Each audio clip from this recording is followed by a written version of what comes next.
Assalamualaikum warahmatullahi wabarakatuh. Ya, alhamdulillah ketemu lagi dengan Pak Ipin. Kemarin kita sudah belajar jenis-jenis perusahaan menurut bidang usahanya ya. Ada berapa? Ya, ada 5. Masih ingat ada 5. Yang pertama ada perusahaan dagang, perusahaan jasa, perusahaan manufaktur, kemudian perusahaan ekstraktif, dan terakhir perusahaan agraris. Pada kesempatan kali ini Pak Ipin akan memberikan pelajaran yaitu perusahaan menurut badan hukumnya. Sebenarnya perusahaan menurut badan hukumnya ada banyak sekali, tapi untuk kali ini hanya ada beberapa saja yang kita bahas. Ya, yang pertama adalah perusahaan perseorangan. Perusahaan perseorangan adalah perusahaan yang modalnya dimiliki hanya satu orang saja, dimiliki dan didirikan oleh satu orang saja. Jadi yang pemiliknya dia, yang menyelenggarakan dia. Kelebihan perusahaan perseorangan ini adalah pendirian perusahaan ini nggak berbelit-belit, ini kelebihannya ya, nggak berbelit-belit ya, miliknya sendiri masalahnya. Kemudian perusahaan ini biasanya modalnya sangat terbatas ya. Kemudian tidak memiliki akta formal, nggak usah pakai akta berbelit-belit ya, nggak usah ada peraturan. Kemudian yang keempat, memiliki keleluasaan dalam mengambil keputusan.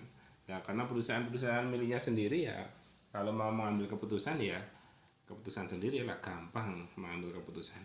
Kemudian dalam hal peraturan tidak terlalu banyak peraturan pemerintah yang mengatur perusahaan jenis ini.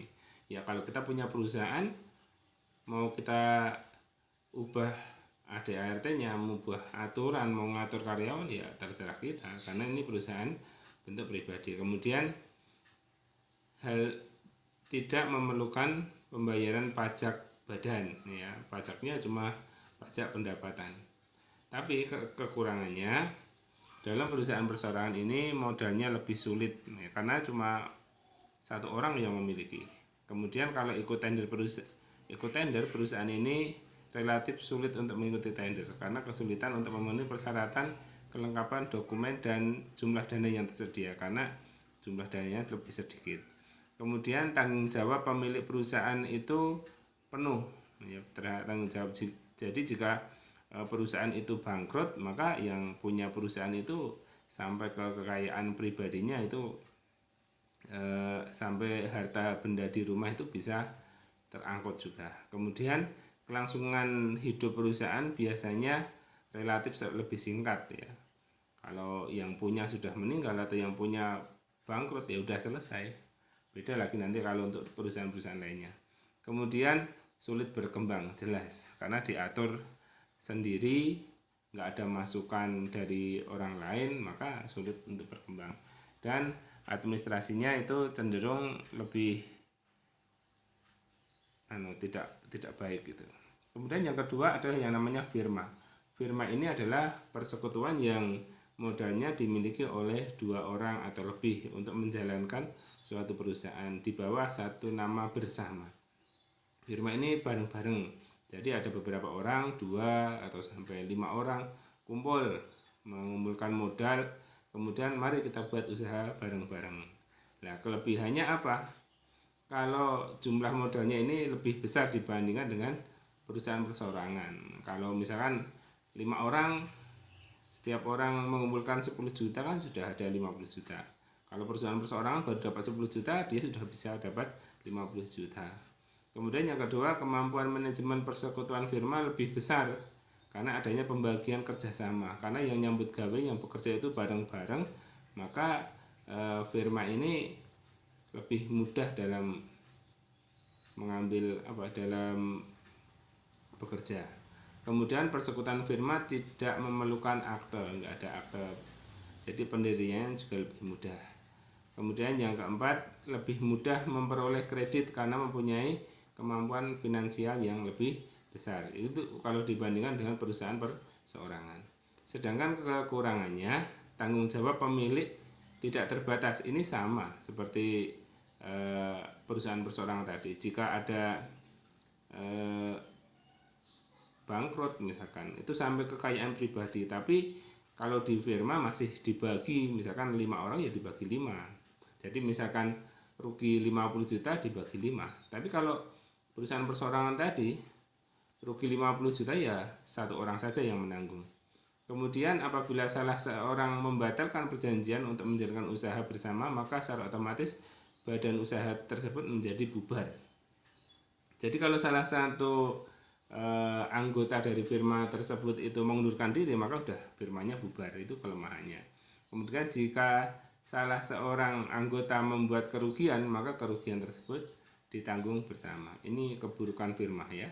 Jadi nek badhe didum bareng, nek rugi ya didum bareng, kan itu kita lihat. Kemudian yang ketiga, kita mengenal ada yang namanya CV. Kalau dalam bahasa Belanda itu Commandeitair Vennootschap ya. Adalah persekutuan yang didirikan oleh satu orang atau beberapa orang sekutu yang bertindak sebagai pengurus atau sekutu aktif, dan ada satu pihak yang disebut dengan sekutu diam atau sekutu komanditer. Jadi ada pihak yang bekerja, ada pihak yang menyetorkan modal saja. Biasanya kalau yang bekerja itu dia juga menyetorkan modal ya. Dia bekerja dan menyetorkan modal. Kemudian yang sekutu pasif itu dia cuma menyetorkan modal saja. Jadi intinya di sini ada dua belah pihak, yang satu bekerja, yang satunya tidak bekerja, cuma menyetorkan modal saja. Kelebihannya apa? Kelebihannya modal yang dikumpulkan lebih besar. Kalau tadi firma harus kerja misalkan 5 orang saja ya. Kalau pakai CV mungkin yang kumpul bisa 10 orang. Kemudian Anda lebih mudah menerima suntikan dana karena kan ini sudah termasuk sebagai badan usaha persekutuan. Kemampuan manajemennya lebih besar karena ini ada pihak yang aktif, ada pihak yang pasif. Biasanya yang bekerja itu yang aktif itu. Pendiriannya relatif lebih mudah jika dibandingkan dengan PT. Nah, nanti kita lihat akan PT itu apa.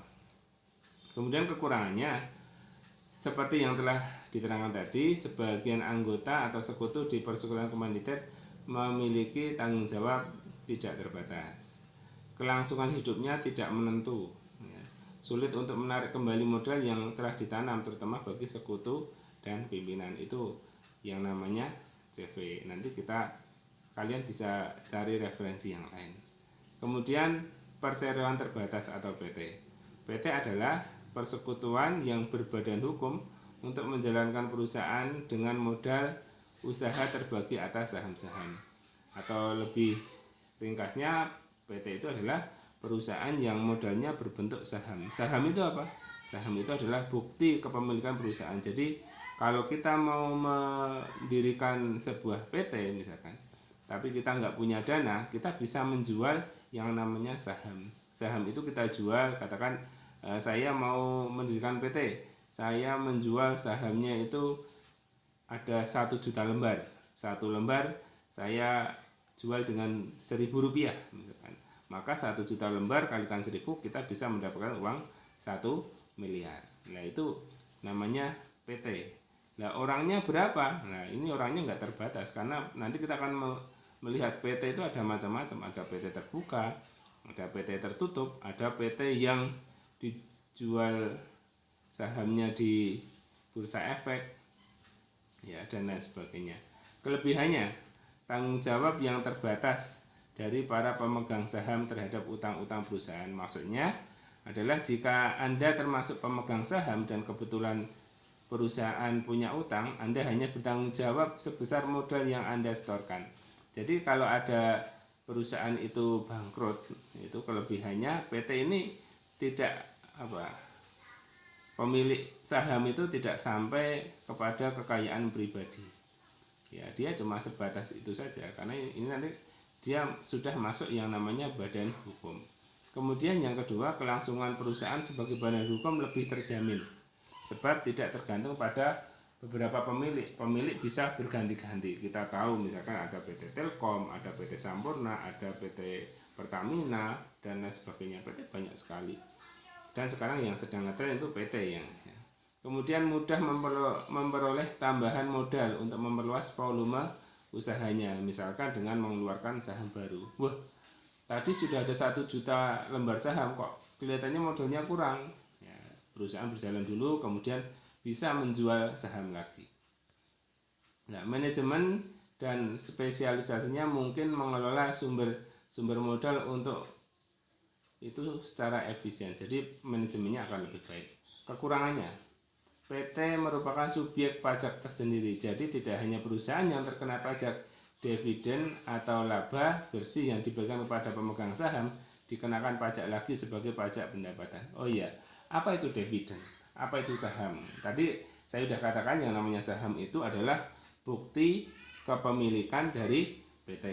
Nah, kemudian yang namanya dividen itu apa? Dividen itu adalah laba perusahaan yang dibagi kepada para pemilik saham.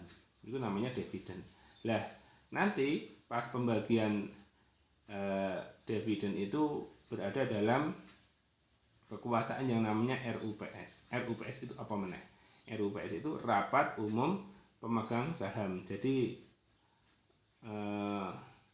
kekuasaan tertinggi PT itu terletak pada RUPS. Setiap tahun perusahaan itu PT itu akan melakukan RUPS, rapat umum pemegang saham, menentukan perusahaan itu untung atau rugi dan yang dibagi itu berapa persen dividennya. Itu. Kemudian yang kedua, jika Anda mendirikan sebuah PT, pendiriannya jauh lebih sulit daripada bentuk kepemilikan usaha lainnya. Jadi lebih sulit karena nanti sebagai badan usaha sendiri. Biaya pembentukannya relatif tinggi. Bagi sebagian besar orang PT dianggap kurang sekret ya, karena kurang rahasia, karena dapur perusahaan ini bisa dibuka oleh siapapun. Kemudian yang kelima, kita akan mengenal yang namanya koperasi. Koperasi itu apa sih koperasi? Koperasi adalah badan usaha yang beranggotakan orang-orang atau badan hukum koperasi yang melandaskan kegiatannya berdasarkan prinsip koperasi sekaligus sebagai gerakan ekonomi rakyat yang berdasarkan atas asas kekeluargaan. Jadi intinya orang-orang berusaha bersama dengan asas kekeluargaan. Ya.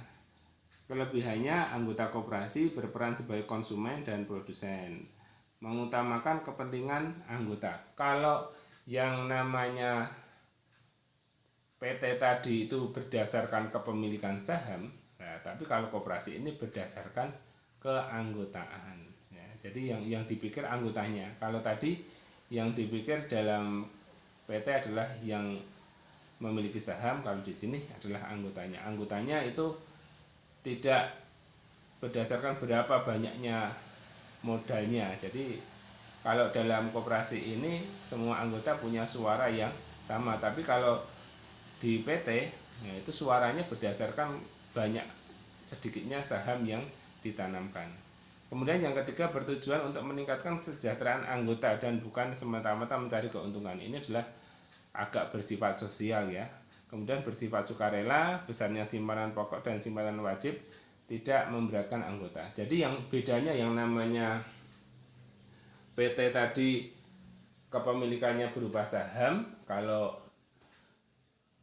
koperasi ini berdasarkan memakai simpanan pokok dan simpanan wajib. Apa itu simpanan pokok? Simpanan pokok itu adalah simpanan yang pertama kali dibayarkan waktu menjadi anggota koperasi. Sedangkan simpanan wajib ini simpanan yang dibayarkan setiap waktu, yang misalkan setiap bulan atau setiap 3 bulan sekali, itu setiap anggota membayar simpanan wajib. Nanti kalau dalam PT tadi yang dibagi namanya dividen, kalau dalam koperasi yang dibagi namanya SHU. Nah, keputusan tertinggi PT itu berada pada RAT, rapat anggota tahunan. Ya, rapat anggota tahunan nanti mengesahkan dibagi enggak SHU-nya. Nah, kayak gitu.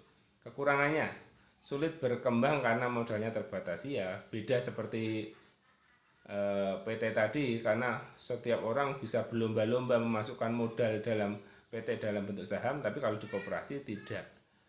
Modalnya itu dibatasi, ada simpanan pokok sama simpanan wajib, jadi sangat-sangat terbatas.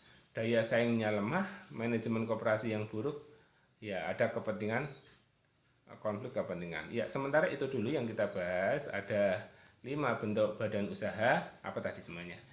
Yang pertama ada perusahaan perseorangan, kemudian yang kedua ada firma, yang ketiga ada CV, yang keempat ada PT, yang kelima ada koperasi. Nah, nanti ada materi yang Bapak sematkan di sini, atau mungkin nanti kalau kalian kesulitan ada di channel YouTube-nya Pak Ipin. Terima kasih atas perhatiannya, semoga bermanfaat. Tetap jaga diri, jaga kesehatan. Assalamualaikum warahmatullahi wabarakatuh.